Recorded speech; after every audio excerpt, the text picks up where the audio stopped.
On FBC News tonight, senior citizens happy with new pension scheme for 70-year-olds and over. Fiji Military Forces gets reduction in its 2013 budget allocation. And secondary school leavers urged to take advantage of new agriculture initiative.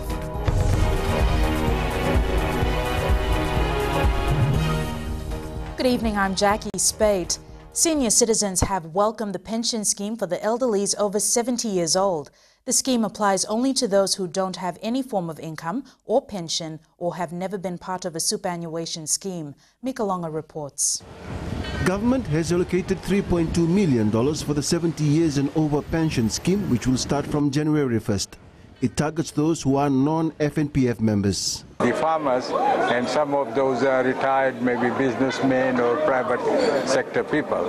So they'll be benefiting from that.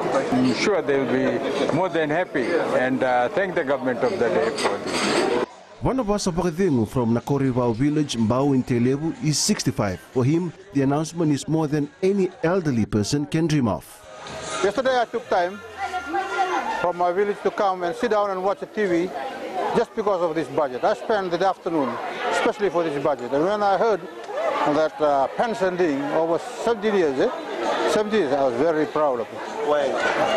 Because that's one thing that I think that the government of the day in the past years should have done. Think about the older people who have already put in their effort in the development of the country.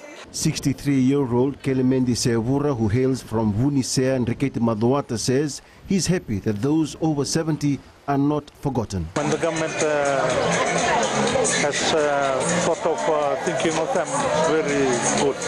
They'll benefit very well. The pension scheme will be coordinated by the Department of Social Welfare.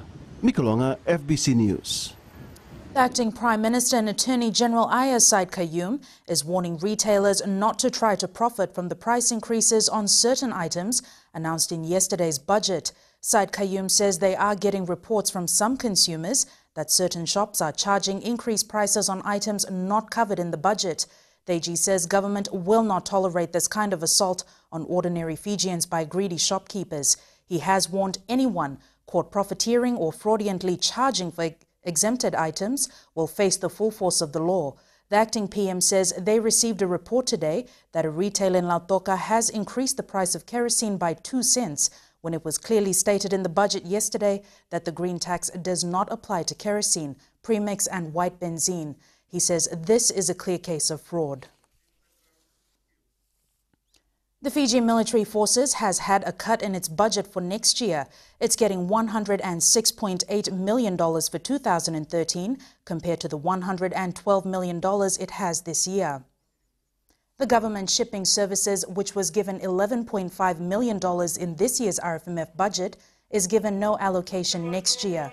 The 3FIR gets $18.8 million, the Naval Division gets $14.2 million, and the Land Force Command gets $8.5 million. The RFMF has over 3,000 established staff.